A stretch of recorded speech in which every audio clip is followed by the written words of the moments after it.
Baik, terima kasih. Assalamualaikum warahmatullahi wabarakatuh. Saya izin share screen ya.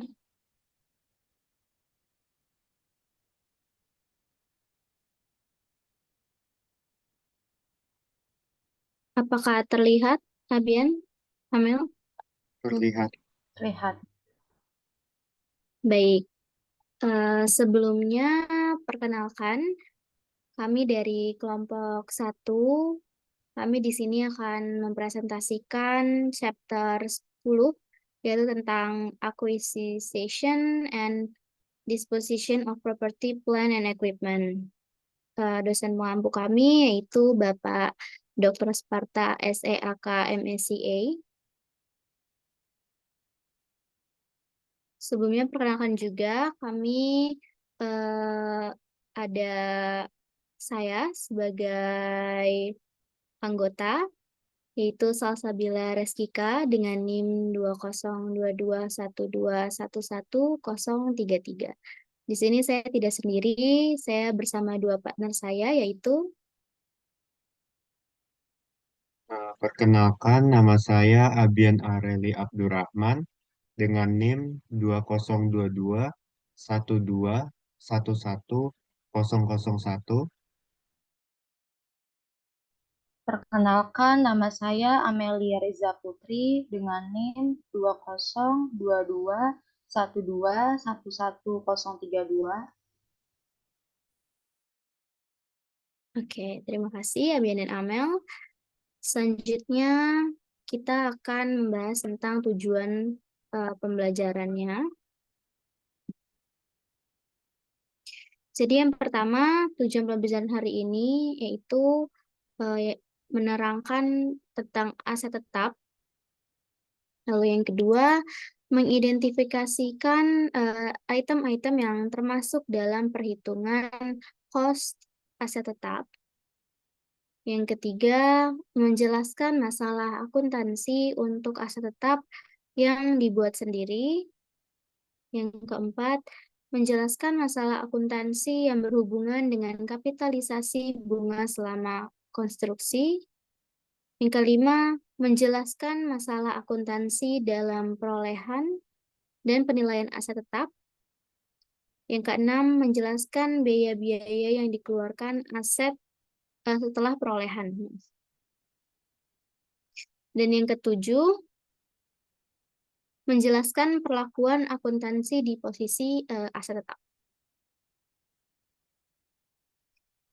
Lalu di sini juga ada 4 subbab ya. Di sini ada perolehan. Nanti kita akan bahas tentang harga beli, tanah, bangunan, peralatan.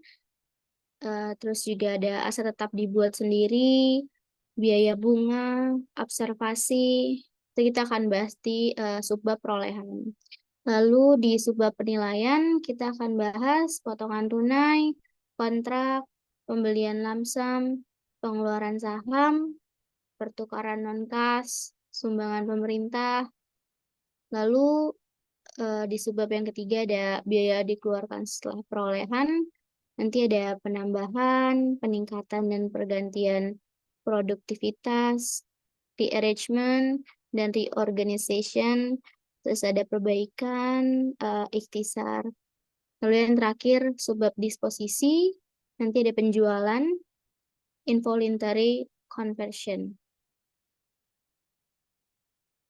Nah, setetap sendiri, atau biasa kita sebut dengan Property, Plant, and Equipment atau PPA, adalah aset berwujud yang dimiliki oleh perusahaan untuk digunakan dalam operasional perusahaan dengan umur ekonomis lebih dari 1 tahun. Jadi, misal sebuah perusahaan itu membeli suatu properti, plant, atau equipment, itu pasti biasanya jangka operasional atau umur ekonomisnya itu selama 1 tahun. Setelah 1 tahun biasanya ada depresiasi. Aset tetap atau PPA itu terdiri dari tanah, misalnya bangunan, seperti kayak kantor, pabrik, gudang. Terus ada peralatan juga kayak mesin, mebel, perlengkapan, sama peralatan lainnya juga. Nah, aset tetap itu ada ciri-cirinya. Yang pertama, digunakan dalam operasi. Jadi biasanya perusahaan itu membeli aset tetap atau PPA itu memang tujuannya untuk digunakan dalam pengoperasian. Kayak misalnya suatu perusahaan membeli mobil atau truk yang emang digunakan untuk kehidupan operasional sehari-hari perusahaan tersebut gitu. Jadi emang tujuannya bukan untuk dijual kembali.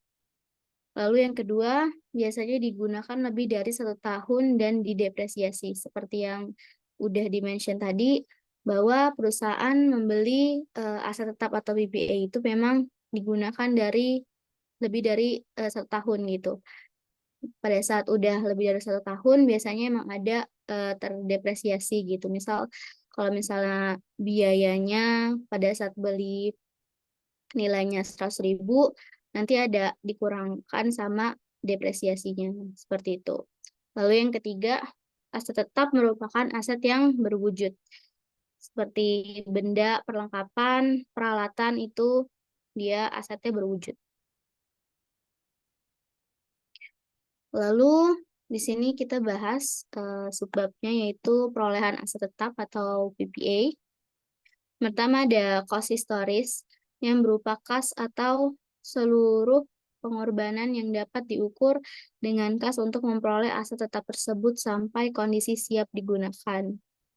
Jadi cost historis ini adalah seluruh pengorbanan ya yang diukur tuh untuk memperoleh aset tetap tersebut sampai kondisi siap digunakan. Jadi semuanya hal-hal yang emang bisa dikurangkan sampai aset tersebut tetap digunakan itu masuknya cost historis. Terus perusahaan dapat menilai aset tetapnya dengan menggunakan cost sama nilai wajar atau direvaluasi. Terus selanjutnya ada cost tanah. Itu terdiri dari harga beli ditambah biaya-biaya yang dikeluarkan sampai dengan tanah siap digunakan.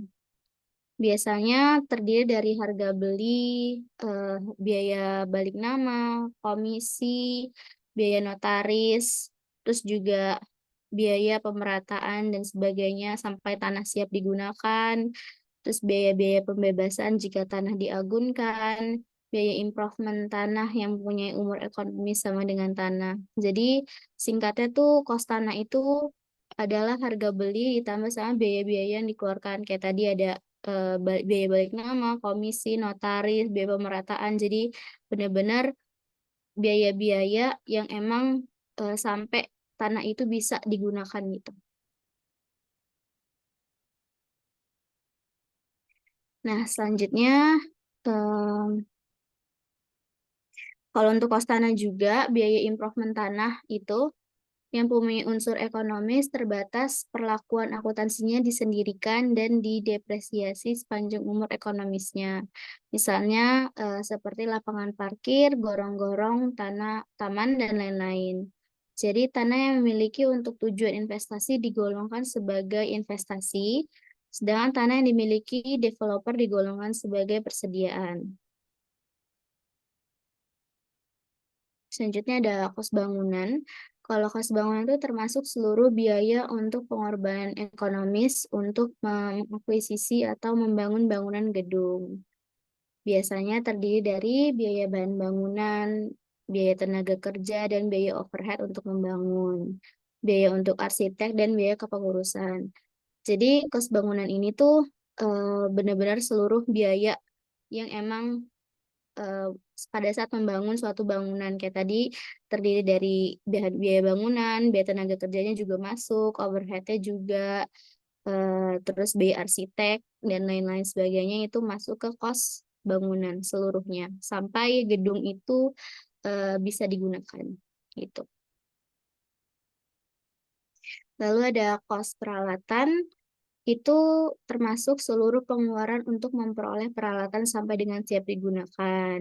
Biasanya terdiri dari harga beli, terus ditambah sama biaya angkut dan penanganan, biaya asuransi selama pengangkutan, biaya setting, instalasi, dan lain-lain. Terus ada biaya untuk percobaan juga. Jadi kalau misalnya peralatannya ternyata salah atau ada human error, itu tetap masuk ke kos peralatan. Seperti itu. Nah, di sini ada beberapa penggolongan ya. Jadi di bawah ini data pengeluaran yang berhubungan dengan perolehan tanah, improvement tanah, bangunan pada suatu perusahaan. Terus diminta untuk mengklasifikasikan masing-masing pengeluaran tersebut. Jadi misal yang pertama, utang kepada bank untuk membayar kontraktor bangunan. Itu masuknya ke notes payable. Terus yang kedua, pembayaran kontraktor bangunan. Itu masuknya ke buildings. Yang ketiga, harga beli tanah dan biaya perataan. Itu masuknya ke land atau tanah. Yang keempat, biaya balik nama untuk tanah. Itu masuknya ke land atau tanah. Lalu selanjutnya ada asuransi sama pembangunan. Itu biasanya 6 bulan, itu masuknya ke buildings atau pembangunan ya, pas pembangunan. Terus yang keenam, pengembalian perskot asuransi karena bangunan diselesaikan lebih awal, itu masuknya buildings. Yang ketujuh, biaya arsitek di buildings, itu masuknya ke buildings. Yang nomor 8, biaya pengembalian real estate sebagai lokasi pabrik, itu tanah dan buildings, itu masuknya ke land ya. Yang ke-9, biaya komisi yang dibayarkan ke agen real estate itu masuknya ke land. Yang ke-10, biaya pembongkaran bangunan itu masuknya ke land. Terus pemasangan pagar di sekitar properti itu masuknya land improvement. Lalu kita masuk ke aset tetap dibuat sendiri. Itu terdiri dari yang pertama, biaya bahan dan biaya tenaga kerja langsung. Biaya overhead bisa diperlakukan dengan dua cara. Yang pertama, hanya terdiri dari biaya overhead pabrik atau BOP variable. Yang kedua, pembebanan sebagai BOP selama proses konstruksi. Nah, perusahaan lebih sering memakai metode yang kedua. Jadi, aset tetap dibuat sendiri itu pasti cost-nya itu biaya bahan, biaya tenaga kerja gitu. Terus ada biaya overhead juga. Nah, perusahaan itu biasanya pakai metode yang kedua, yaitu pembebanan biaya overhead yang diperlakukan dengan dua cara ini, yang BOP atau biaya overhead pabrik. Ini ada biaya bunga sama konstruksi. Jadi ada 3 pendekatan untuk perlakuan biaya bunga sama konstruksi. Tidak dikapitalisir, itu terus dikapitalisasi seluruh kos pendanaan. Ini berdasarkan IFRS, itu kapitalisasi biaya sesungguhnya selama konstruksi. Terus baru ke tetap, itu menaikkan kos aset tetap.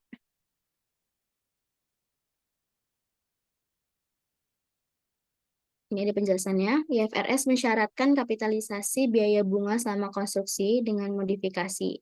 Terus konsisten dengan kos historis.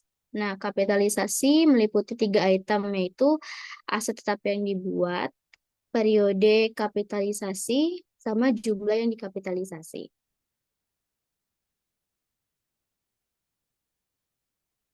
Aset yang dibuat itu periode waktu aset yang dibuat siap untuk digunakan. Jadi ada 2 macam aset. Yang pertama, aset yang dibuat untuk dipakai sendiri sama aset yang dibuat untuk dijual atau disewa belikan. Periode kapitalisasi itu dimulai ketika yang pertama terjadi pengeluaran untuk membuat aset, yang kedua kegiatan untuk menyelesaikan aset dalam konstruksi, yang ketiga terjadi biaya bunga, dan berakhir ketika aset sudah selesai dibangun dan siap digunakan.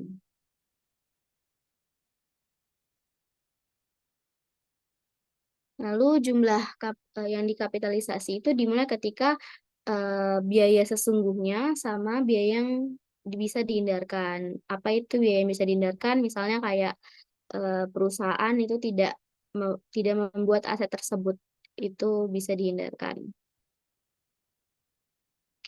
Nah, ini ada sebuah ilustrasi. Misal pada tanggal 1 Januari 2011, Blue Corporation meminjamkan dari State Bank sebesar $200.000 dengan bunga 12% untuk digunakan membangun gedung yang akan digunakan sendiri. Konstruksi dimulai tanggal 1 Januari 2011 dan pengeluaran selama 12 tahun 2011 adalah, misal pengeluaran aktualnya di Januari 1 2011 100.000, di April 30 2011 itu 150.000, November 1 2011 itu 300.000, Desember 31 2011 itu $100.000, lalu total pengeluarannya adalah $650.000. Terus di sini ada keterangan juga utang obligasi 10 tahun $500.000, bunga 14%, utang wesel 5 tahun $300.000, bunga 10%. Langkah pertamanya yaitu menentukan aset yang memenuhi kualifikasi untuk kapitalisasi aset. Jadi tujuan kepemilikan aset memenuhi syarat, karena aset ini memerlukan periode waktu untuk siap digunakan dan aset akan digunakan untuk operasi perusahaan. Jadi harus tujuan kepemilikan asetnya harus memenuhi syarat. Lalu yang step 2, menentukan periode kapitalisasi. Periode kapitalisasi mulai dari 1 Januari 2011 sampai 31 Desember 2011.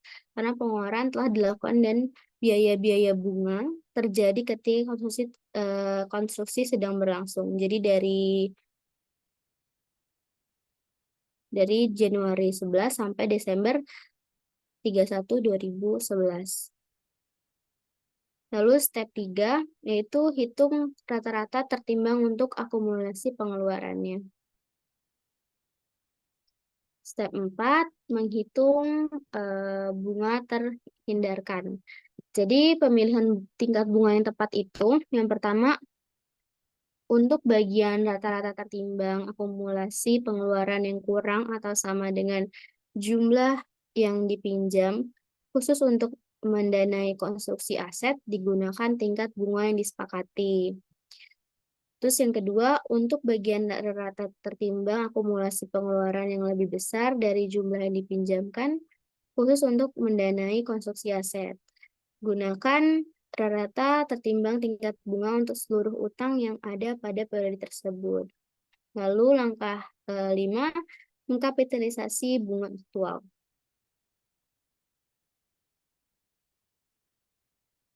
Ini ada ilustrasi lagi. Ini November 2010, Shala Company mengontrak Paver Construction Company untuk membangun sebuah gedung senilai $1.400.000 di atas bidang tanah yang memiliki kos $100.000. Itu dibeli dari kontraktor dan dimasukkan dalam pembayaran pertama. Shala melakukan pembayaran selama setahun 2011 sebagai berikut. Di 1 Januari $210.000, 1 Maret $300.000, 1 Mei $540.000, 1 Desember $450.000. Totalnya $1.500.000.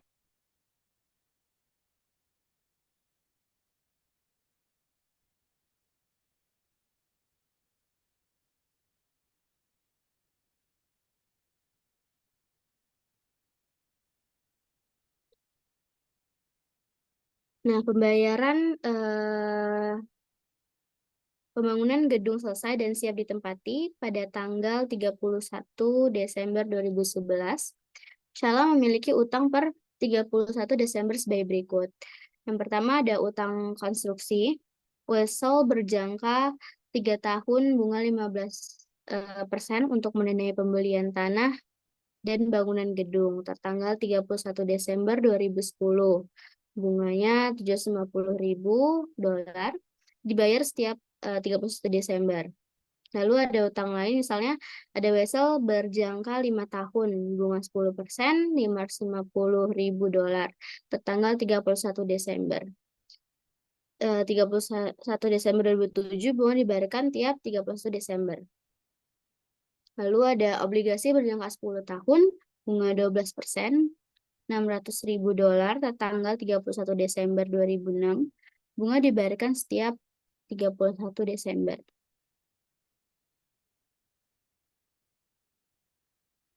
Ini terus ada perolehan aset tetap melalui pembelian tunai.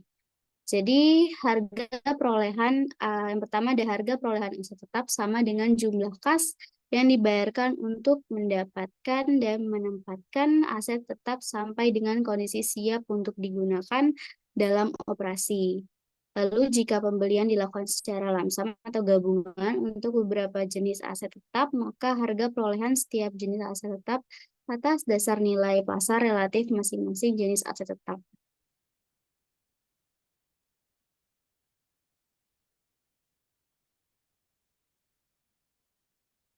Oke, mungkin selanjutnya akan disampaikan oleh partner saya, yaitu Amelia. Untuk Amelia, dipersilakan. Terima kasih sebelumnya kepada Salsa. Di sini saya akan membahas tentang perolehan aset tetap melalui pembelian angsuran. Sebelumnya itu, sebelum membahas perolehan aset tetap melalui pembelian angsuran, jadi itu berdasarkan PSAK nomor 16, suatu aset tetap yang memenuhi kualifikasi untuk diakui sebagai aset, jadi itu pada awalnya harus diukur dulu sebesar biaya perolehan. Nah, biaya perolehan aset tetap itu meliputi yang pertama itu ada harga perolehannya. Contohnya itu kayak biaya impor dan pajak pembelian yang tidak dapat dikreditkan setelah dikurangi diskon dan potongan lain. Lalu yang kedua, setiap biaya yang dapat diatribusikan secara langsung untuk membawa aset ke lokasi dan kondisi yang diinginkan agar aset tersebut itu siap digunakan sehingga sesuai dengan intensi manajemen. Yang ketiga itu ada estimasi awal biaya, di mana pembongkaran dan pemindahan aset tetap dan restorasi lokasi aset tetap. Kewajiban tersebut timbul ketika aset tetap diperoleh atau sebagai konsekuensi penggunaan aset tetap selama periode tertentu untuk tujuan selain untuk memproduksi persediaan selama periode tersebut. Nah, di sini ada contoh dari perolehan aset tetap melalui pembelian angsuran. Harga perolehan aset tetap sama dengan jumlah kas yang dibayarkan untuk mendapatkan dan menempatkan aset tetap sampai dengan kondisi siap untuk digunakan dalam operasi seandainya aset tetap tersebut diperoleh secara tunai. Jadi itu kayak pembelian angsuran ini kayak harga perolehan itu yang dibeli secara angsuran itu dia nggak boleh termasuk biaya bunga. Jadi kayak bunga selama angsuran itu dibebankan ke beban bunga dan yang termasuk ke harga perolehan itu adalah total angsuran ditambah biaya tambahan seperti kayak contohnya itu biaya angkut, biaya pemasangan, biaya pengiriman, dan lain-lain. Jadi dengan kata lain itu harga perolehan aset tetap yang diperoleh melalui pembelian angsuran itu harus sebesar harga beli dari nilai fungsinya, dari nilai tunainya. Next slide.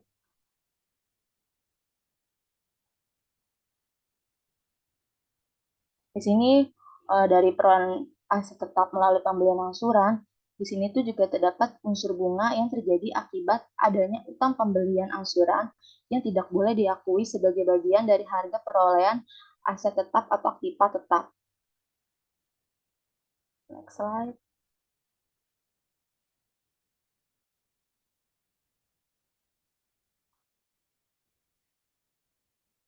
Di sini ada contoh dari pembelian angsuran. Contohnya ini pada tanggal 5 Juni 2006, PT Cemara 7 membeli sebuah mesin dengan cara angsuran dengan uang muka yang harus dibayarkan di depan sebesar 30 juta rupiah. Sisa pembayaran tersebut diangsur sebanyak 24 kali 5 juta, ya, sebesar 5 juta setiap tanggal 5 mulai bulan Juni 2006. Nah, diketahui bahwa tingkat suku bunga efektif yang berlaku pada saat itu adalah 12% per tahun. Nah, di sini tuh diketahui diskon faktor present value annuity-nya itu 21,45582. Next slide.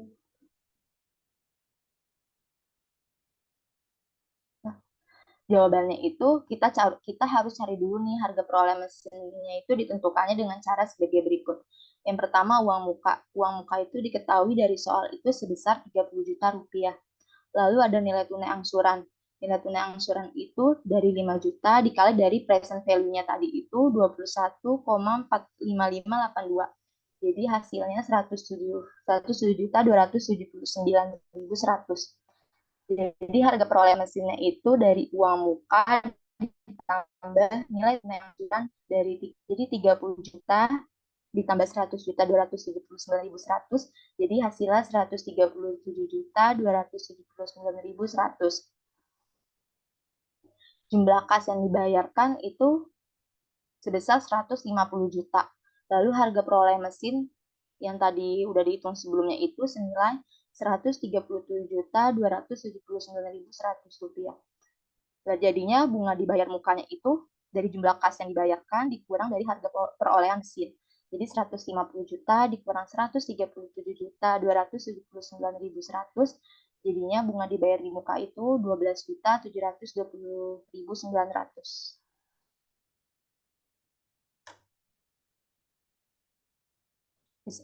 Perolehan aset tetap melalui pertukaran dengan surat berharga. Harga perolehan aset tetap itu sama dengan nilai wajar harga pasar dari surat berharga yang diserahkan atau nilai wajar harga pasar aset tetap yang diperoleh mana yang lebih mudah untuk ditentukan secara objektif. Jadi itu aset tetap yang ditukar dengan surat berharga baik saham atau obligasi itu dicatat dalam buku sebesar harga pasar saham atau obligasi yang digunakan nanti sebagai penukar. Next slide. Di sini tuh ada contoh soal dari perolehan aset tetap melalui pertukaran dengan surat berharga. Misalnya nih, pada tanggal 10 Juni 2006, PT Dunia Fantasi ini memperoleh sebidang tanah seluas 5.000 meter persegi dengan cara menerbitkan 100.000 lembar saham, biasa dengan nominalnya 1.000 per lembar. Nah, diketahuinya itu bahwa harga pasar saham biasa perusahaan pada saat itu sebesar Rp1.250 per lembar dan harga pasar tidak diketahui. Dan yang kedua itu harga pasar saham tidak diketahui dan harga pasar tanah diketahui itu sebesar dengan nominal 22.500 per meter persegi. Next slide. Di sini ada penilaian aset tetap atau PPNI. Di sini ada diskon tunai atau potongan tunai. Jadi itu kayak biasanya mengurangi kos aset tetap. Jadi diskon tunai atau potongan tunai ini baik diambil atau tidak umumnya dianggap sebagai pengurangan biaya aset. Lalu yang kedua ada pembayaran angsuran atau bisa juga disebut sebagai kontrak pembayaran tangguhan. Yang dimana aset yang dibeli melalui kredit jangka panjang dicatat pada nilai sekarang dari kompensasi yang dipertukarkan. Jadi aset yang dibeli melalui kredit jangka panjang ini dicatat sebesar nilai sekarang dari pembayaran angsurannya. Lalu yang ketiga ada pembelian lump sum. Jadi pembelian lump sum ini kayak mengalokasikan total biaya di antara berbagai aset atas dasar nilai pasar wajarnya. Jadi kayak cost lump sum ini harus dialokasikan ke masing-masing aset. Jadi biar berdasarkan nilai wajar relatif. Lalu yang keempat terakhir aset dibeli diperoleh dengan ditukar dengan saham biasa atau dikenal dengan penerbitan saham.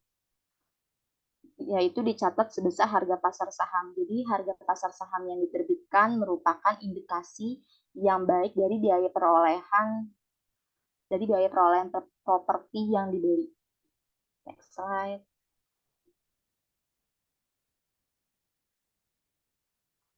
Di sini ada perolehan aset dengan pertukaran. Biasanya itu dihitung atau dicatat berdasarkan ordinarily accounted for on the base. Jadi kayak nilai wajar aset diserahkan atau nilai wajar aset diterima. Jadi kayak perusahaan itu harus segera mengakui semua keuntungan atau kerugian dalam pertukaran tersebut ketika transaksi memiliki substansi komersial atau mengandung unsur komersial.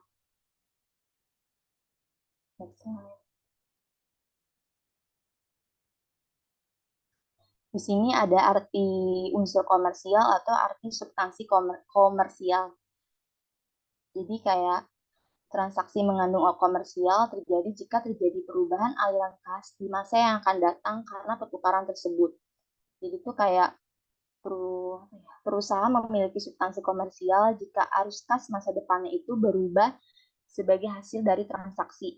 Jadi artinya jika posisi ekonomi kedua pihaknya berubah, maka transaksi memiliki substansi komersial. Di sini ada di tabelnya ini ada jenis pertukaran sama pedoman akuntansi. Jenis pertukaran tuh yang pertama exchange has commercial substance, yang artinya itu pertukaran memiliki substansi komersial. Lalu pedoman akuntansinya itu recognize gains and loss immediately, itu akui keuntungan dan kerugian dengan segera. Lalu yang kedua dari jenis pertukaran exchange lacks commercial substance, no cash receipt, itu pertukaran tidak memiliki substansi komersial, tidak ada kas yang diterima. Lalu untuk pedoman akuntansinya, differ gains, recognize loss immediately, itu tunda keuntungan, akui kerugian segera.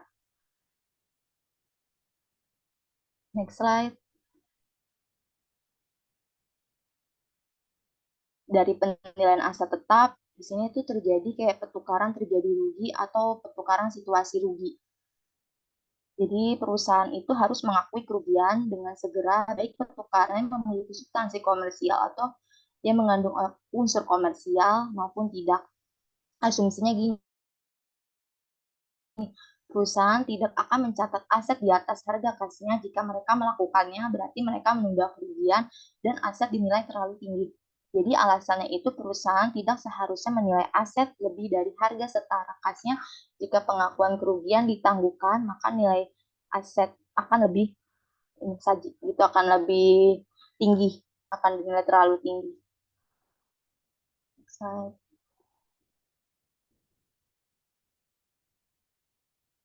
Di sini tuh ada contoh. Contohnya itu perusahaan menukarkan mesin lamanya dengan mesin baru. Nah, pada pertukaran ini terkandung unsur komersial atau substansi komersial. Jadi mesin lama memiliki nilai buku sebesar 8.000, di mana harga kosnya mula-mula ini sebesar 12.000 dolar. Dikurangi dengan akumulasi depresiasi sebesar 4.000 dolar. Dan nilai wajarnya ini 6.000 dolar. Harga mesin barunya ini 16.000 dolar. Di sini perusahaan juga mendapatkan allowance 9.000 dolar sehingga yang diserahkannya ini sejumlah 7.000 dolar. Di sini ada list price of new machine-nya ini sebesar 16.000, lalu dikurangi dari trade-in allowance for use machine-nya ini sebesar 9.000 karena kan dia mendapat allowance sebesar 9.000 dolar, jadi dikurangi. Jadi cash payment due-nya ini dari 16.000 dikurangi 9.000 hasilnya 7.000. Lalu untuk fair value of use machine-nya ini sebesar 6.000. Dari fair value-nya ini dari nilai wajarnya ini kan diketahui di soal sebesar 6.000 dolar. Lalu jadinya cost of new machine-nya ini 13.000. Dari cash payment due-nya ini ditambah dari fair value of use machine. Jadi 7.000 ditambah 6.000 hasilnya 13.000 dolar. Next slide. Dari jurnal ini bisa dilihat yang didebit itu mesin dan peralatan sebesar 13.000. Lalu ada akumulasi depresiasi mesin dan peralatan itu didebit sebesar 4.000. Lalu ada terjadinya rugi pertukaran didebit sebesar 2.000. Dan di kreditnya ini mesin dan peralatan yang lama itu sebesar 12.000 dan cash-nya itu dikredit sebesar 7.000. Di sini ada rugi pertukarannya. Maaf sebelumnya.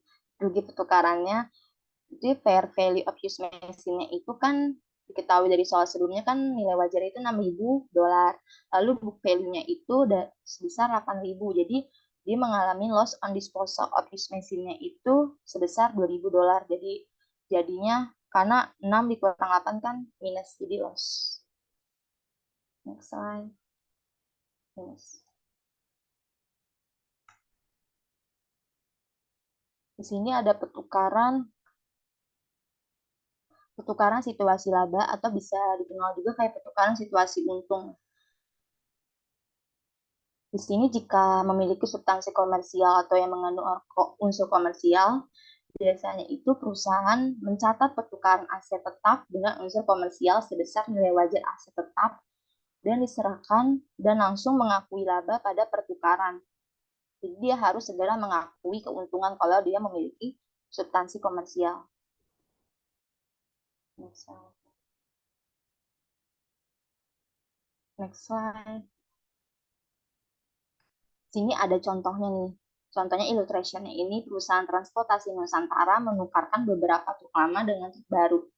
Nilai buku truk lama itu sebesar $42.000, di mana kos mula-mulanya ini $64.000 dikurangi dengan akumulasi depresiasi sebesar $22.000.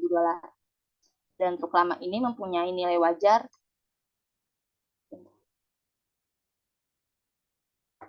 wajarnya itu sebesar $49.000 PT Nusantara $49. Nah, di sini tuh PT Nusantara ini menyerahkan kasnya ini sebesar $11.000. Jadi, fair value of trust exchange-nya ini tuh sebesar $49.000. $49.000 dari soalnya ini ya, dari truk lama yang mempunyai nilai wajar fair value-nya. Lalu cash paid-nya ini sebesar $11.000. Jadi, cost of semi truk-nya ini $49.000 ditambah $11.000 itu hasilnya $60.000. Next slide.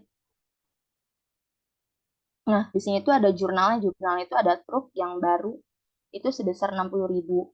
Lalu terjadi akumulasi depresiasi sebesar $22.000. Lalu itu di debit. Jadi di debit itu ada truk yang baru sebesar $60.000. Lalu di debitnya juga ada akumulasi depresiasi sebesar $22.000. Dan di kreditnya itu ada truk yang lama sebesar $64.000, lalu terjadinya laba pertukaran sebesar $7.000 dan kas sebesar $11.000. Di sini untuk iniannya jurnal ini terjadi kan karena terjadi laba pertukaran, jadi fair value of use trucks-nya itu $49.000. Cost of use trucks-nya itu $64.000 dikurangin dari akumulasi depresiasi sebesar $22.000. Jadi book value of use trucks-nya itu $42.000. Dari 64 dikurang 22.000 book value. Jadi dia menghasilkan gain on disposal of use trucks-nya. Jadi dari fair value dikurang fair value of use trucks-nya $49.000 dikurangi dari book value of use trucks-nya $42.000. Hasilnya itu jadinya $7.000, dia mengalami gain. Next slide.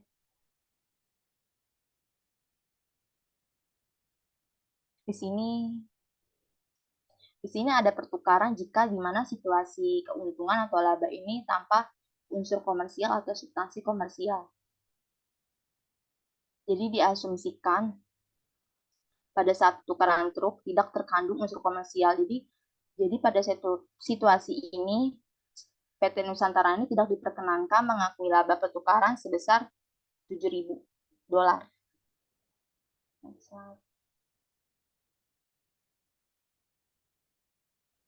Di sini tuh jurnalnya itu truk yang baru sebesar $53.000, lalu itu di debit $53.000, lalu akumulasi depresiasi di debit sebesar $22.000, kemudian di kredit truk yang lamanya sebesar $64.000, lalu cash di kredit $11.000. Di sini fair value of semi truk-nya itu $60.000, lalu dikurangi dari gain difference-nya itu $7.000. Jadi basis of semi truk-nya itu $60.000 dikurangi dari gain difference-nya itu $7.000, jadinya $53.000. Atau OR-nya itu book value Atau bisa juga dia lakuin dengan cara menghitungnya book value of use rights-nya itu 42.000 dolar ditambah dari cash paid-nya ini 11.000 dolar. Jadi basis of semi truck-nya 53.000 dolar. Jadi bisa menghitungnya bisa menggunakan kedua cara tersebut.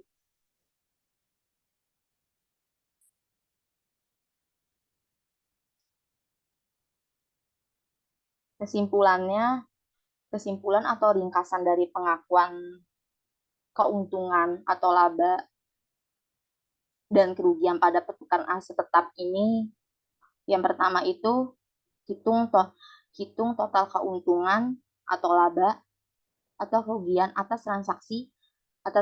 Jadi jumlah ini sama dengan perbedaan antara nilai wajar dari aset yang diserahkan dan nilai buku yang diserahkan. Jadi hitung laba atau rugi jadi itu sama dengan kayak nilai wajar aset itu diserahkan harus sama dengan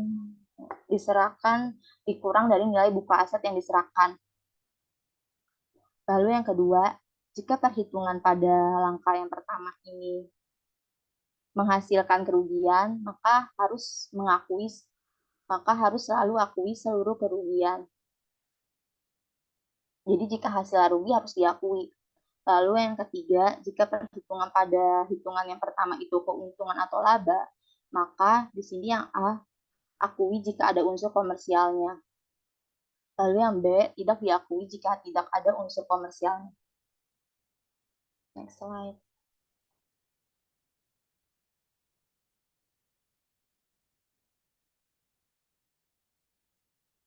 Di sini nih ada contoh. Santana menukarkan peralatan lamanya ditambah uang 2.000 dolar dengan peralatan yang dipakai oleh Delaware di bawah ini. Informasi yang berhubungan dengan pertukaran tersebut di sini tuh ada kos peralatan, akumulasi depresiasi, nilai wajar, dan kas yang diserahkan. Untuk Santana sendiri, kos unit peralatan itu sebesar 28.000 dolar. Dan untuk Delaware itu sebesar 28.000 dolar juga. Lalu akumulasi depresiasi untuk Santana sebesar 19.000 dolar. Untuk Delaware-nya itu juga sebesar 10.000 dolar. Untuk nilai wajar dari Santana itu sebesar 13.500, untuk Delaware itu sebesar 15.500. Dan yang terakhir kas yang diserahkan yang Santana itu sebesar 2.000, yang Delaware itu nggak diketahui.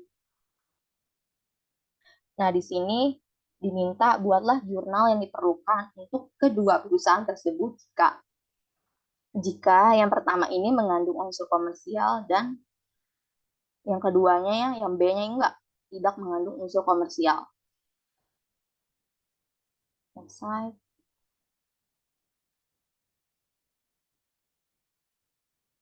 Di sini nih ada jurnal entries dari Santana. Ini yang mengandung unsur komersial. Pertama itu equipment yang barunya itu di debitnya itu sebesar 15.500. Dari 13.500 ditambah 2.000. Lalu akumulasi depreciation-nya itu di debit sebesar 19.000. Lalu ada equipment out-nya itu sebesar equipment out-nya itu sebesar 28.000 di kredit. Lalu ada cash sebesar 2.000 di kredit dan ada gain on change of equipment dari 13.500 dikurang dari 28.000 dikurang 19.000. Hasilnya itu gainnya mengalami gain sebesar 4.500.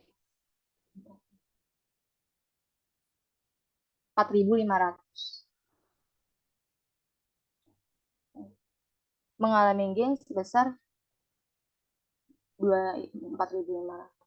Lalu tidak mengandung unsur komersial. Untuk di luarnya sendiri itu ada cash sebesar 2.000.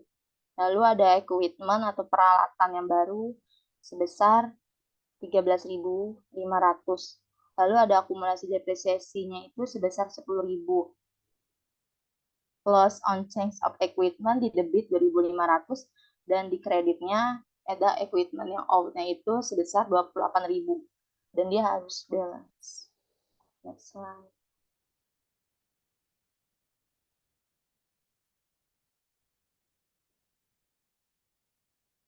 Biaya setelah perolehan. Jadi di sini tuh kayak pengeluaran setelah perolehan harus dikapitalisasi. Pertama, dapat diukur dan dapat dipercaya dan mendapatkan keuntungan di masa yang akan datang.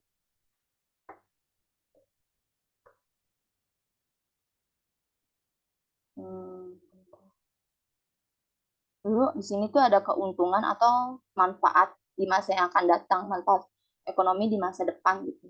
Yang pertama ada menambah umur ekonomis, lalu kedua meningkatkan produktivitas yang dihasilkan, lalu yang ketiga meningkatkan kualitas produk yang dihasilkan. Next slide. Di sini ada jenis-jenis pengeluaran. Jenis utama pengeluaran yaitu ada penambahan, yaitu penambahan itu peningkatan atau perpanjangan aset, yang ada. Jadi kayak kapitalisasi. Lalu ada improvement and replacement, itu peningkatan dan penggantian, di mana hapus nilai aset lama ditambah akumulasinya, akui laba atau rugi dan kapitalisasi aset yang baru. Jadi pergantian aset yang sudah ditingkatkan dengan yang sudah ada. Lalu ada penataan ulang dan reorganisasi. Itu diperlakukan sebagai biaya atau pergerakan aset dari satu lokasi ke lokasi lain. Lalu ada reparasi, jadi biasanya diakui sebagai biaya jika reparasinya besar, hapus nilai aset lama, ditambah akumulasinya, akui laba atau rugi, dan kapitalisasi aset yang baru. Sebelumnya itu reparasi itu sama kayak perbaiki kerusakan artinya. Next slide.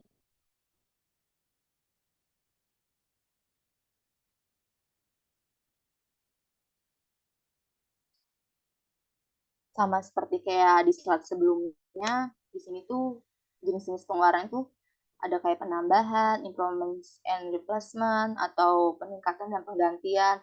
Nah, penambahan ini meningkatkan atau menambah aset yang ada.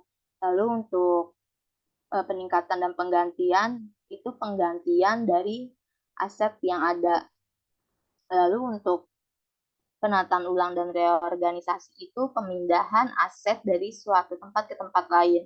Lalu ada reparasi atau perbaikan kerusakan, yaitu pengeluaran yang mempertahankan aset kondisi yang layak untuk operasinya.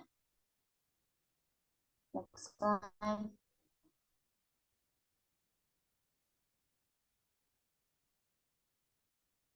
Di sini disposisi aset tetap atau PPNI. Jadi biasanya sebuah perusahaan itu dapat memensiunkan aset tetapnya dengan sukarela atau melepas aset tersebut. Jadi kayak melalui biasanya dengan cara penjualan, pertukaran, dihentikan dengan terpaksa atau dihentikan. Biaya depresiasi ini dilakukan sampai dengan saat disposisi. Next slide. Di sini ada contoh dari penjualan aset tetap. PT Ottawa mempunyai mesin dengan kos mula-mulanya ini $20.000. $20.000 mesin tersebut dibeli pada tanggal 1 Juli 2007. Tarif depresiasi per tahunnya sebesar $24.000. Adanya akumulasi depresiasi sampai 31 Desember 2010 itu sebesar $8.400. Mesin tersebut dijual pada tanggal 1 September 2011 dengan harga $10.500. Nah, di sini tuh diminta buatlah jurnal untuk yang pertama, yang A mencatat depresiasi tahun 2011, yang B mencatat penjualan. Next slide.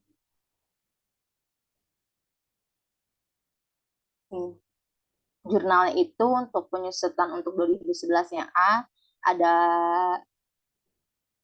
beban penyusutan di debit sebesar $2.400 dikali 8/12 itu hasilnya 1.600. Lalu di kreditnya ada akumulasi penyusutan sebesar 1.600.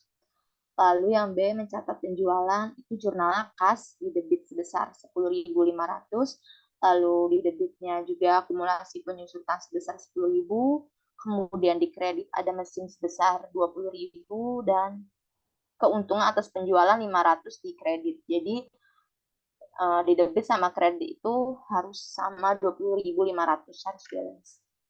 Nah, sebelumnya ini dapat dari akumulasi penyusutan ini kan 10.000. Dapatnya ini dari 8.400 ditambah 1.600. 8.400 dari soal yang sebelumnya ditambah dari 1.600 dari beban penyusutan yang ini. 2.400 dikali 8 per 12. Jadi 8.400 ditambah 1.600 itu sama dengan 10.000. Next slide.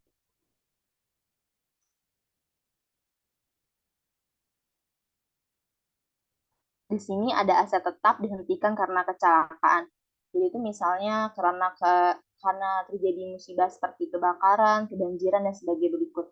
Jadi biasanya perusahaan itu akan mencatat laba atau rugi itu sebesar perbedaan asuransi yang diterima penggantian dengan nilai buku aset yang dihentikan.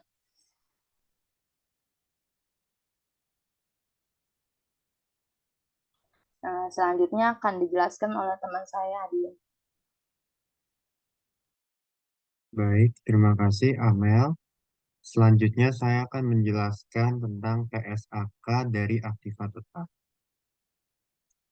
Nah, yang pertama-pertama itu pengertian aktiva tetap. Nah, aktiva tetap ini merupakan aset berwujud yang dimiliki untuk digunakan dalam produksi atau penyediaan barang atau jasa untuk direntalkan kepada pihak lain atau untuk tujuan administratif dan diharapkan untuk digunakan selama lebih dari satu periode. Nah, dan juga aktiva tetap ini ada yang berwujud dan tidak berwujud. Nanti jenis-jenisnya akan dibahas lagi di slide selanjutnya. Next slide.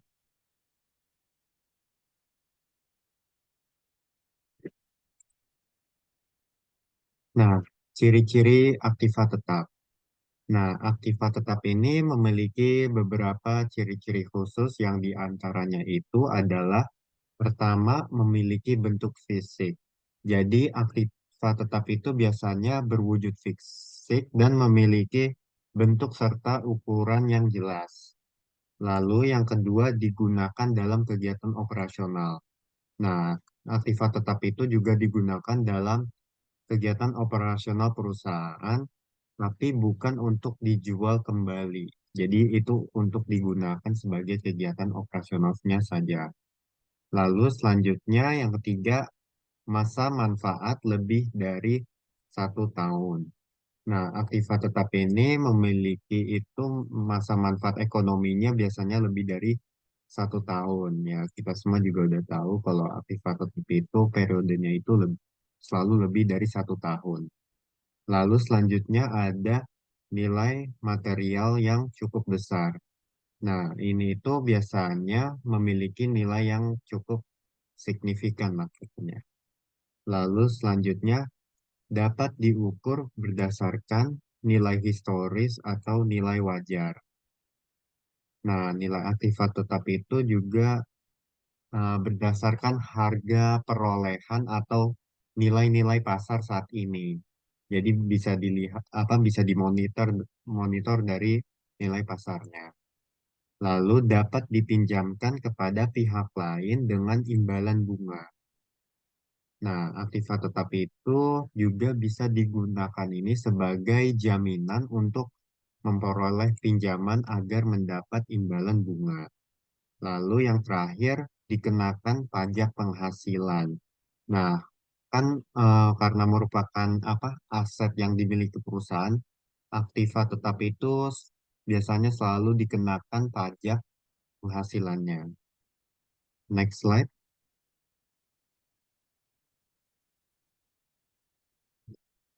Karakteristik dari aktiva tetap.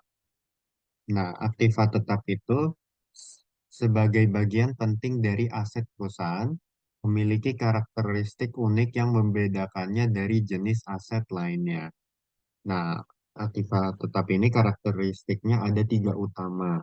Yang pertama itu aktiva tetap diperoleh dengan tujuan untuk digunakan dalam operasional bisnis, bukan untuk dijual kembali, seperti yang saya jelaskan sebelumnya. Lalu, aktiva tetap memiliki sifat jangka panjang dan biasanya mengalami proses penyusutan atau depreciation seiring waktu. Lalu yang terakhir, aktiva tetap memiliki bentuk fisik yang nyata atau kayak tangible asset itu apa aset yang fisiknya nyata. Next slide.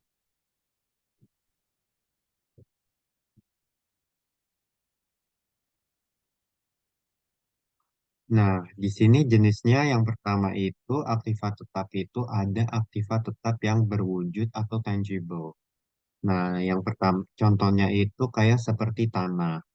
Nah, tanah ini memiliki bentuk fisik dan tidak mengalami penurunan nilai seiring waktu. Nah, itu biaya yang dikeluarkan untuk memperoleh tanah mencakup biaya pembelian, biaya administratif, sertifikat, lalu komisi, serta biaya untuk meratakan tanahnya. Lalu selanjutnya bangunan. Bangunan atau struktur bangunan merupakan bagian dari aset tetap yang dapat mengalami penyusutan atau nilai depresiasi. Nah, ada dua cara untuk memperoleh bangunan, yaitu melalui pembangunan atau pembelian.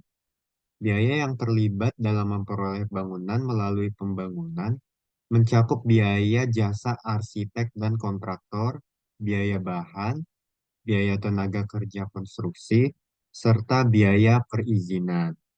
Nah, sementara itu, untuk memperoleh bangunan yang dibeli, itu termasuk di dalamnya adalah harga beli bangunannya. Kayak sepertinya komisi agent, biaya pengurusan sertifikat, biaya pajak, lalu biaya renovasi jika ada. Next slide.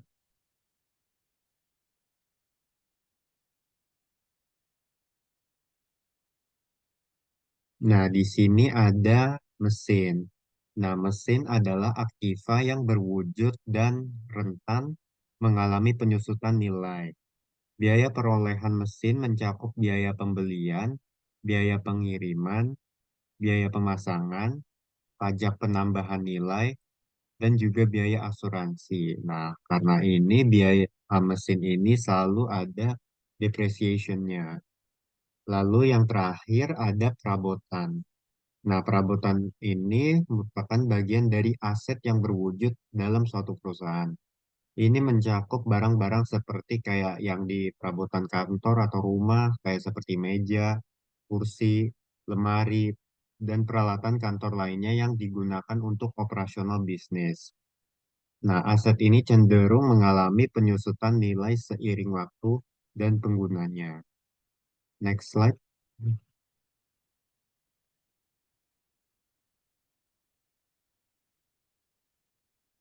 Nah, karena tadi udah dijelaskan aktiva tetap yang berwujud, sekarang kita langsung ke aktiva tetap tidak berwujud.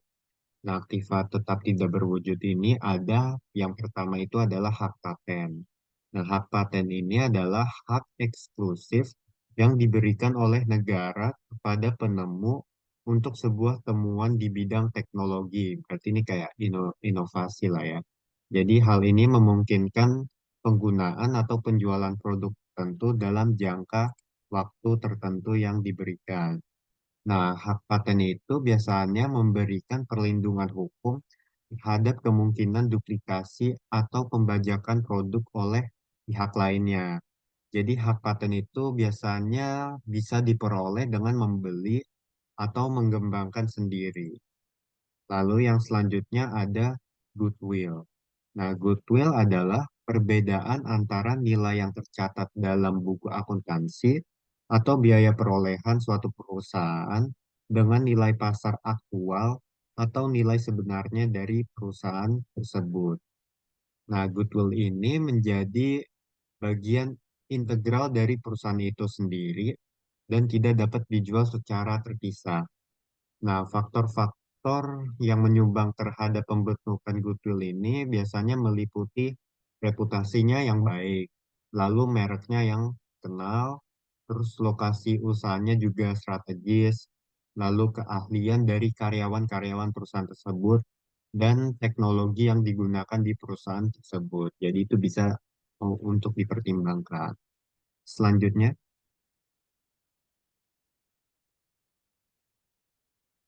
lalu di sini ada lisensi. Nah, lisensi adalah izin sah yang diberikan untuk melakukan, menggunakan, memproduksi, atau memiliki sesuatu. Jadi jenis lisensi ini bisa berupa izin untuk menggunakan merek dagang, hak atas kekayaan intelektual, atau izin untuk menjual produk ke luar negeri. Jadi proses perolehan lisensi ini bisa melibatkan pembelian atau pengajuan permohonan resmi kepada pemerintah, baik dengan biaya ataupun tanpa biaya tertentu. Jadi harus ada lisensinya untuk melakukan sebuah perusahaan gitu. Lalu yang terakhir ada hak cipta.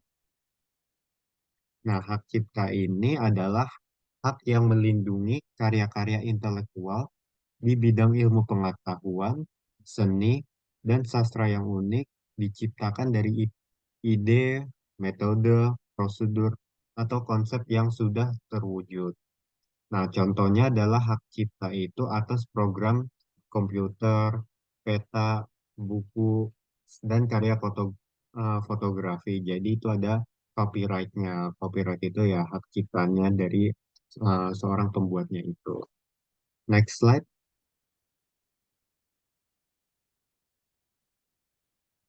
Nah, di sini ada perolehan aktiva tetap dan bagaimana sih cara pencatatannya. Nah, yang pertama ini ada pembelian tunai. Nah, pembelian tunai ini ketika aset tetap diperoleh melalui pembelian tunai, pencatatan dalam buku akuntansi mencerminkan jumlah uang yang dikeluarkan untuk aset tersebut. Nah, total uang yang dikeluarkan meliputi harga yang tercantum dalam faktor serta semua biaya yang dikeluarkan untuk menyiapkan aset itu agar dapat digunakan. Nah, jika terdapat potongan tunai dalam pembelian, potongan tersebut mengurangi harga faktur tanpa mempertimbangkan apakah potongan itu diberikan atau tidak. Nah, jika dalam pembelian terdapat beberapa jenis aset tetap, harga perolehannya itu harus dialokasikan ke masing-masing dari aset tersebut. Lalu sebagai contoh kayak misalnya dalam pembelian yang mencakup seperti gedung dan tanah, itu alokasi harga perolehannya itu dilakukan untuk kedua aset tersebut. Nah, pendekatan alokasinya itu berdasarkan harga pasar dari masing-masing aset dipilih, entah itu gedung atau tanah. Misalnya kayak mencari harga pasar untuk ya tanah dan gedung lagi. Nah, perbandingan harga pasar ini bisa menjadi dasar untuk alokasi harga perolehan. Next slide.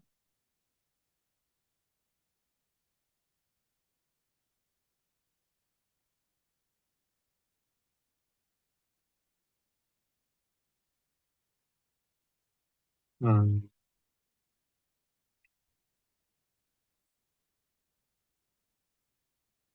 Next slide lagi ke bagian perolehan aktiva tetap lagi.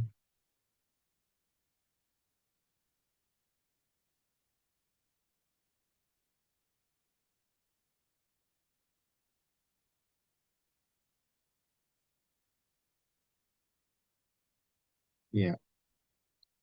Nah, yang kedua itu,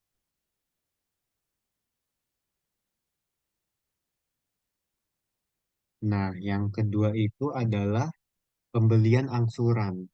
Nah, jika aset tetap diperoleh melalui pembelian dengan angsuran, harga perolehannya tidak boleh mencakup bunga. Nah, bunga yang dibayarkan selama masa angsuran, baik yang jelas dinyatakan maupun yang tersirat, harus dikecualikan dari harga perolehan dan kemudian dicatat sebagai biaya bunga. Nah, cara pencatatan ini biasanya dilakukan dengan membuat jurnal setiap tahun yang mengurangi jumlah utang sebesar pokok pinjaman yang dibayar dan mencatat biaya bunga untuk tahun tersebut.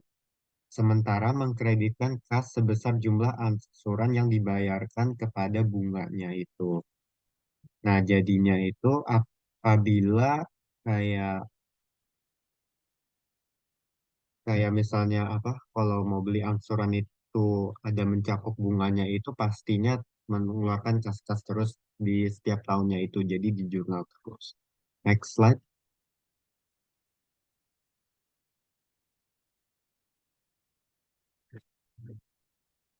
Nah, yang ketiga ini adalah ditukar dengan surat-surat berharga.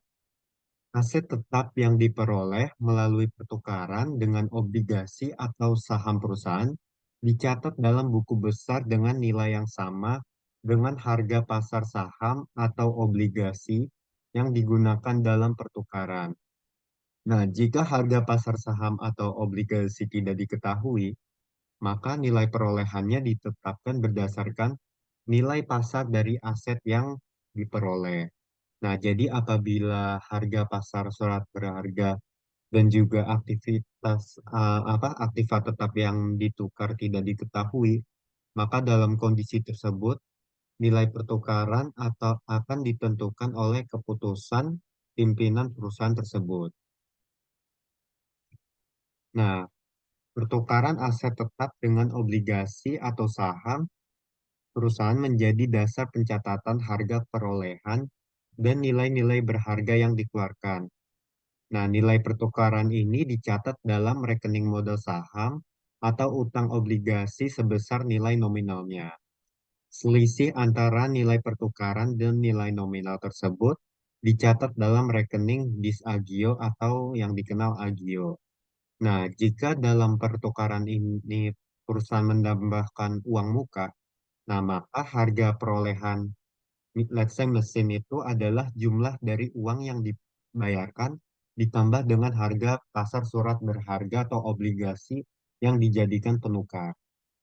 Next slide.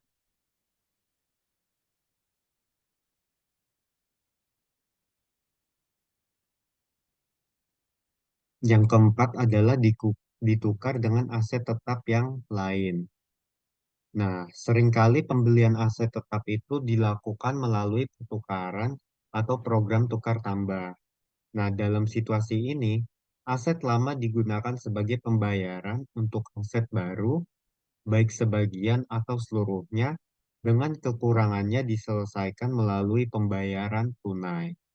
Dalam konteks ini, prinsip harga perolehan tetap diterapkan artinya itu aset baru akan direkam dengan nilai sebesar aset lama ditambah dengan uang tunai yang dibayarkan atau dengan nilai yang sama dengan harga pasar aset baru yang akan diterima. Next slide.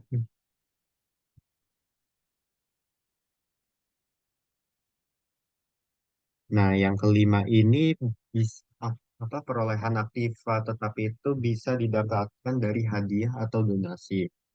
Nah, aset tetap yang diperoleh sebagai hadiah atau donasi ini seringkali memiliki pencatatan yang berbeda dari prinsip harga perolehan. Nah, meskipun penerimaan aset ini mungkin melibatkan biaya, tapi biaya tersebut itu cenderung jauh lebih rendah dibandingkan dengan nilai aset tetap yang diterima. Nah, untuk mencatat aset tetapnya itu dengan nilai yang sama dengan biaya yang dikeluarkan bisa mengakibatkan jumlah aset dan modal terlalu kecil. Nah, serta beban depresiasi menjadi rendah. Nah, untuk mengatasi ini, aset yang diterima sebagai hadiah dicatat dengan nilai pasar pada saat itu juga. Nah, proses depresiasi aset tetap yang diperoleh sebagai hadiah dihitung dengan metode yang sama seperti aset lainnya. Next slide.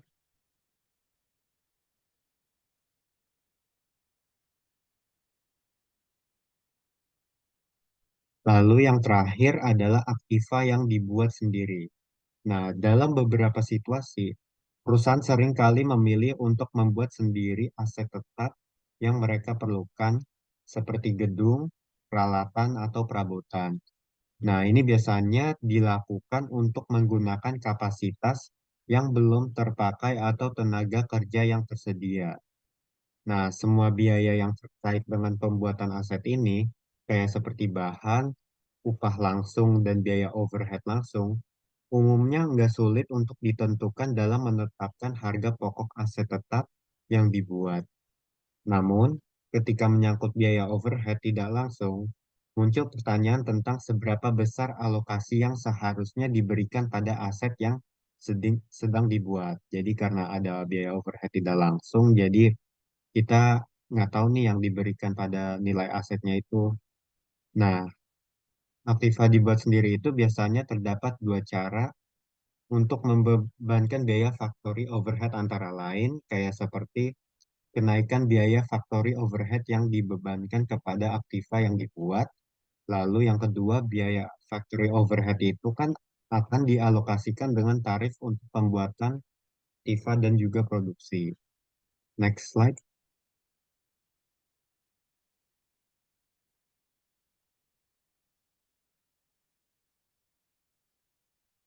Penyajian aktiva tetap dalam laporan keuangan. Nah, aktiva tetap itu disusun dalam neraca dengan urutan berdasarkan kekekalan atau masa manfaatnya, dimulai dari memiliki umur atau masa manfaat panjang hingga yang paling singkat. Nah, akumulasi penyusutan aktiva tetap ditampilkan sebagai pengurangan nilai aktiva baik secara individu maupun secara keseluruhan. Nah, tujuan penyajian aktiva tetap ini adalah untuk memberikan gambaran yang jelas tentang jumlah dan jenis aset-aset tetap yang dimiliki oleh perusahaan tersebut, serta memberikan perkiraan mengenai cash flow atau arus kas yang akan keluar dari aset tetap di masa yang akan datang.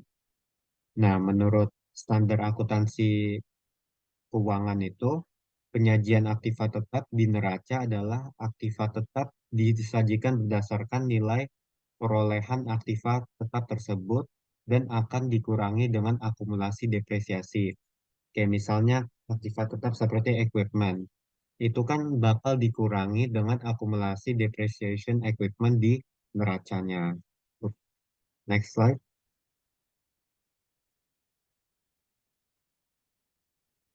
Nah, berikut contoh aktiva tetap dalam laporan keuangan, kayak misalnya Eva Salon ini pada tanggal 31 Desember 2005. Di aktivanya itu ada aktiva lancar yang terdiri dari kas, piutang, perlengkapan, sewa dibayar muka, jumlah aktiva lancar. Lalu ada aktiva tetap setelah aktiva lancarnya itu. Di aktiva tetapnya itu ada peralatan, lalu ada akumulasi penyusutan peralatan atau akumulasi depreciation equipment. Jadi kayak yang di atas itu kan equipment, lalu dikurangin itu karena adanya penyusutan dari aktiva tetapnya. Lalu setelah itu ada jumlah aktiva tetap. Nah, setelah dijumlahkan dengan aktiva tetap dan aktiva lancar, muncullah total jumlah aktiva. Next slide.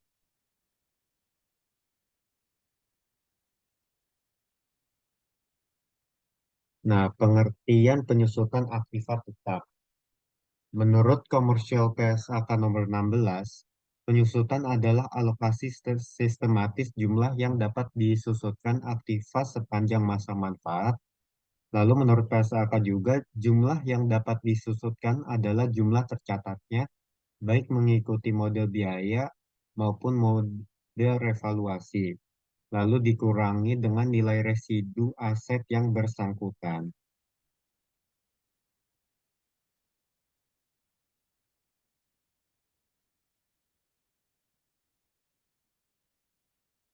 Dasar penyusutan aktiva tetap. Nah,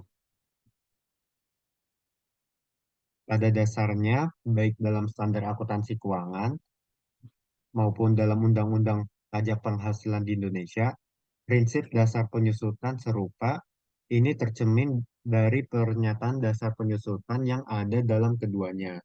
Nah, meskipun akuntansi umumnya menggunakan harga perolehan sebagai basis pencatatan, namun dalam beberapa kasus digunakan nilai dasar lain seperti harga pasar, nilai taksiran, dan sebagainya. Lalu menurut Pesaka nomor 16.05, jumlah yang dapat disusutkan adalah biaya perolehan suatu aktiva atau jumlah lain yang didistribusikan untuk biaya perolehan dalam laporan keuangan dikurangi dengan nilai sisa. Nah, penyusutan aktiva itu dimulai pada saat aktiva tersebut siap untuk digunakan, yaitu kayak misalnya pada saat aktiva tertentu berada pada lokasi dan kondisi yang diinginkan agar aktiva siap digunakan sesuai dengan keinginan dan maksud manajemen perusahaan tersebut. Next slide.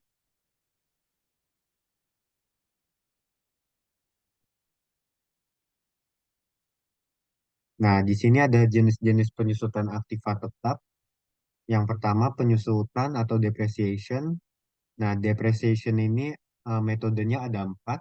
Yang pertama itu ada straight line method, yaitu menghitung rata-rata penurunan nilai selama suatu periode yang pada nantinya jumlah biaya itu akan dikeluarkan setiap tahunnya sama sepanjang masa manfaat aset tersebut. Nah, rumusnya itu adalah cost dikurang residual value sama dengan depreciable cost. Nah, setelah depreciable cost-nya nominalnya sudah diketahui, itu harus dibagi dengan useful life dari aset tersebut, lalu dapat hasil annual depreciation expense-nya. Next slide.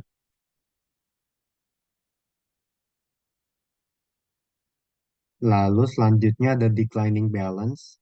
Nah, metode saldo menurun mengasumsikan suatu aset berharga pada tahun-tahun sebelumnya dan kehilangan nilainya pada tahun-tahun mendatang. Nah, nilai menurun seiring berjalannya waktu hingga mencapai nilai sisa atau depresiasi penuh. Nah, rumus dari declining balance sendiri itu adalah book value at beginning of year dikali declining balance rate, lalu ketemu hasil annual depreciation expense-nya. Selanjutnya,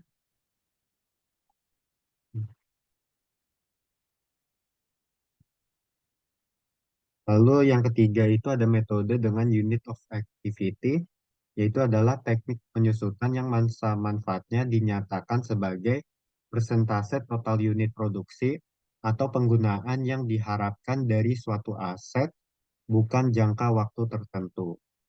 Lalu rumusnya itu adalah depreciable cost dibagi total units of activity sama dengan depreciable cost per unit. Ketika nominalnya sudah diketahui nomor depreciable cost per unitnya, lalu dikali dengan unit of activity during the year. Lalu ketemu hasil dari annual depreciation expense untuk unit of activity. Selanjutnya,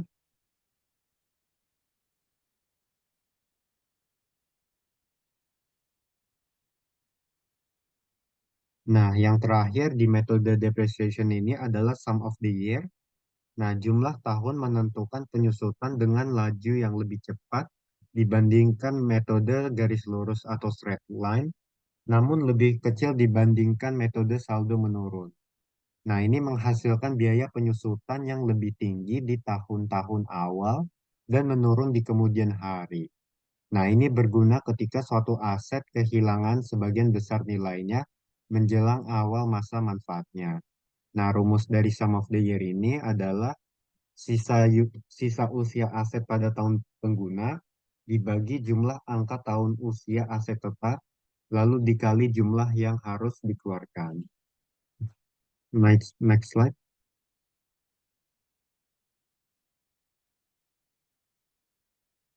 Nah, setelah metode-metode depreciation atau penyusutan, itu ada amortisasi.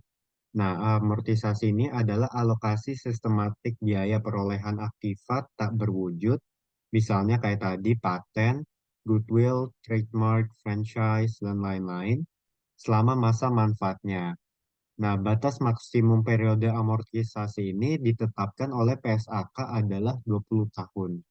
Nah, keputusan ini didasarkan pada pertimbangan bahwa dalam 20 tahun terjadi banyak perkembangan sehingga di luar periode tersebut aset tak berwujud diprediksi tidak lagi memberikan manfaat ekonomi yang signifikan. Lalu yang terakhir ada depresiasi, yaitu penyusutan biaya perolehan terkait sumber daya alam yang dimiliki oleh perusahaan dilakukan selama periode akuntansi di mana manfaat dari sumber daya tersebut diperoleh. Nah, biaya yang diakumulasi biasanya mencakup biaya penguasaan, eksplorasi, dan pengembangan. Next slide.